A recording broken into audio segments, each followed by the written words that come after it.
이렇게 해서 세 번째 미 항공모함인 USS 조지 H.W. 부시가 중동을 향해 항해하고 있습니다. 이 항공모함은 이란이 지원하는 테러 단체들이 위협이 되는 홍해를 피해 아프리카 해안에 따라 더 길고 신중한 경로로 이동하고 있습니다. 은퇴한 제킨 장군이 저희와 함께하고 있습니다. 먼저 제니퍼 그리핀 특파원입니다. 안녕하세요, 제니퍼. 안녕하세요, 말타. 이란 내무장관은 국경지역 주지사들에게 해상 봉쇄를 무력화하라고 명령했습니다. 트럼프 전 대통령은 이란의 공격정이 호르무즈 해협 봉쇄에서 미군 함정에 접근할 경우 파괴될 것이라고 경고했습니다. 그래서 교착 상태인 것 같습니다. 주아라 해군은 현재 중동에 18척의 함정을 보유하고 있으며 이 중에는 해상에서 선박을 수색하고 압수하는 임무를 수행하는 해병대를 태운 USS 트리폴리도 포함되어 있습니다. que tentam deixar o estreito. USS 마이클 머피와 USS 프랭크 E. 피터슨 두 척의 구축함이 주말에 해협에 진입해 기뢰 제거 준비를 했습니다.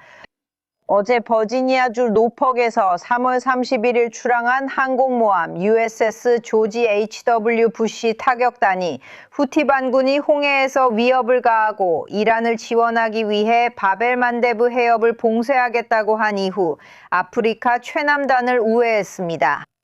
기억하세요. 지난 3월에서 5월 사이에 펜타곤은 홍해에서 선박에 대한 후티 반군의 위협을 줄이기 위해 6주간의 랄프 라이더 작전을 시작했습니다. 이 작전은 10억 달러 이상이 들었고 EOA의 비축량에 우려를 키우고 있습니다. 첫 3주 동안 미사일에만 2억 달러가 사용되었습니다. EOA는 대당 3천만 달러짜리 MQ-9 리퍼 드론 7대와 대당 5천만 달러짜리 FA-18 전투기 2대를 잃었습니다. 센트컴은 이 무기들로 1,000개가 넘는 표적을 타격했지만 후티 반군은 살아남았고 이제는 바벨만데브 해협을 봉쇄해 전 세계 무역을 위협하고 있습니다. 이건 호르무즈 해협에서 하는 방식과 매우 비슷해요, 마르타. 알겠습니다. 지켜보죠. 제니퍼 고마워요. 제니퍼 그리핀. 우리는 구축함 2척을 보냈습니다. 기뢰 제거 작업이 진행 중입니다. 트럼프 대통령이 한 일은 그 이점을 없애고 이란이 전 세계 경제를 인질로 잡을 수 있는 가능성을 없앤 것입니다.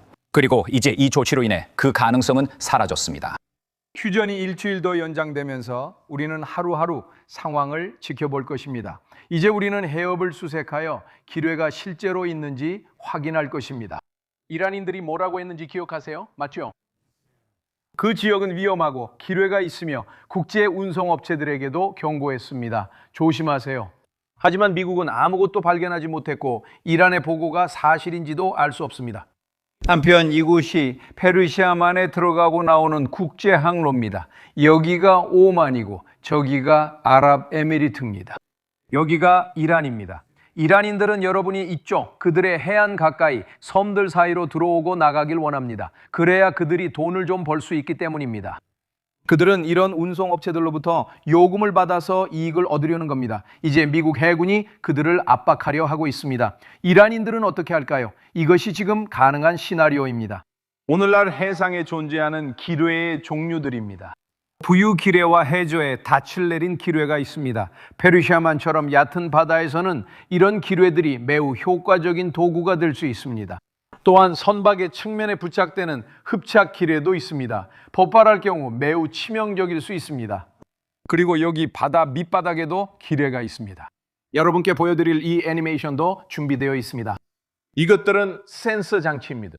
실제로 미국 해군의 임무에서는 이 장치를 투하할 수 있습니다. 드론이 바다와 수중을 항해하면서 그 해상 규례를 탐지, 식별, 파괴하여 해군이 바다에서 작전을 수행할 때 적대적인 위협이 되기 전에 제거할 수 있습니다. 하지만 지금까지는 어떤 선박이 공격을 받거나 기뢰가 발견된 사례는 없었다는 점을 강조하고 싶습니다. 선박 통과에는 보험이 필요한데 보험사들이 아직 확신하지 못하고 있습니다. 우리 군이 신뢰를 얻으면 상황이 나아질 수 있습니다. 그러나 수백만 달러 화물을 다루다 보험에 문제가 생기면 큰 문제입니다. 이와 관련해서는 퇴역 중장 키스 켈로그 전 우크라이나 특사이자 아메리카 퍼스트 정책연구소의 미국 안보 이니셔티브 공동의장과 더 이야기 나눌 예정입니다. 두 가지를 보여드리고 싶습니다. 월스트리트 저널 편집위원회는 이 봉쇄가 이란에서의 위기라고 말했습니다. 경제적 피해는 즉각적으로 나타나며 봉쇄가 계속되면 정권에 위협이 됩니다. 그리고 여기 안 시니어 말렉이 있습니다. 그는 FDD 소속입니다. 여기 보세요. 그들은 아마도 약 10사흘에서 16세 정도의 석유 저장 기간이 있어서 수출할 수 없는 석유를 저장할 수 있습니다. 제 생각에는 2달 안에 그 정권이 정말로 임금을 지급하지 못하고 정권 내부에서 폭동과 이탈이 일어나는 지경에 이를 것 같습니다. 알겠습니다. 안장군님 의견 듣겠습니다. 반갑습니다. 다나, 만나서 반갑습니다. 초대해 주셔서 감사합니다. 저는 이미 다음 단계에 있습니다. 다음 단계가 무엇이냐고요? 만약 봉쇄가 있다면 그것을 중단할지 계속할지 그리고 무엇을 추가할지 생각해 볼 것입니다. 이는 이란에 직접 들어가는 것이 아니라 우리 해병대가 카르구와 라라크 섬 같은 곳을 점령하는 것을 의미합니다. 아니면 제2차 시기에는 수송되거나 그런 식이 될 수도 있습니다. 이란인들이요, 만약 선박이 지나가다가 기뢰가 폭발하면 그때는 여러분에게 끝입니다.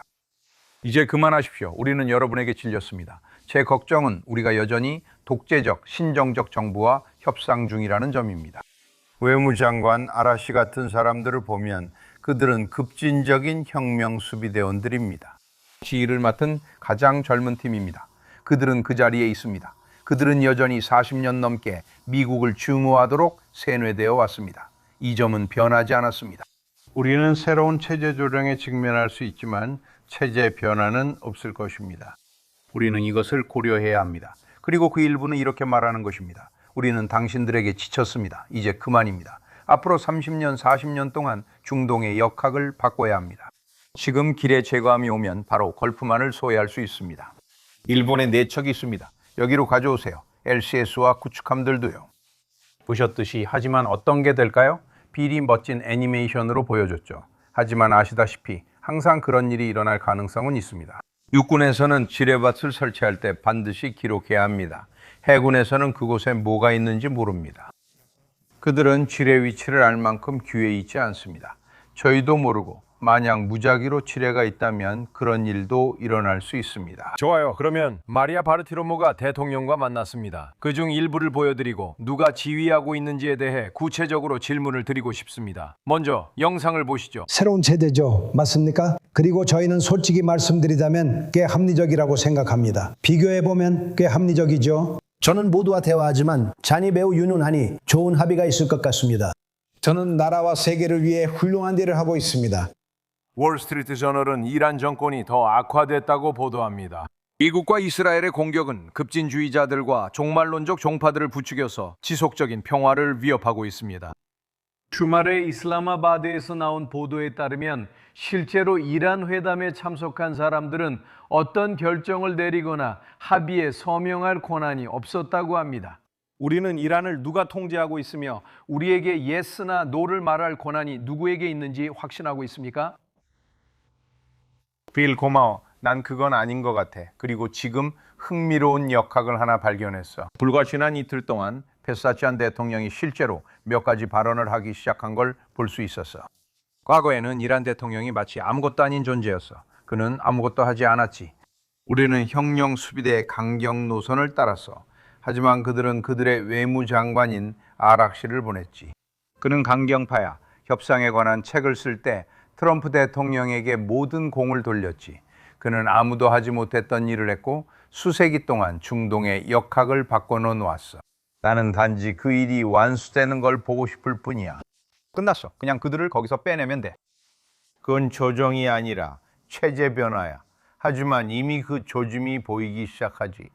파슈탄스키가 발언을 하고 아라티가 결정을 내리지 않으며 카메네이가 입장을 밝히지 않았고 혁명 수비대가 최고 지도자에게 보고하는 상황이야.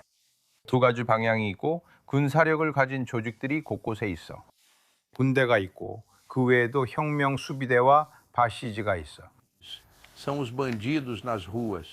이란인들은 지금까지 한국 전쟁에서 우리가 잃은 사람들보다 더 많은 사람을 이미 죽였어. 그리고 이건 끝나야 해. 그래서 모든 관심이 밖에 있는 사람들에게 집중돼. 나는 더 합리적인 정부와 정상적인 국가의 안정성을 보고 싶어. 하지만 그건 아직 두고 봐야 해. 우리는 봉쇄를 계속하겠지만 다음 단계도 있을 거야. 그런 단계가 있다면 대통령이 그 조치를 취할 거라고 봐. 키스 켈로그 장군님 함께해 주셔서 감사합니다. 진전에 대한 장군님의 분석을 듣고 싶습니다.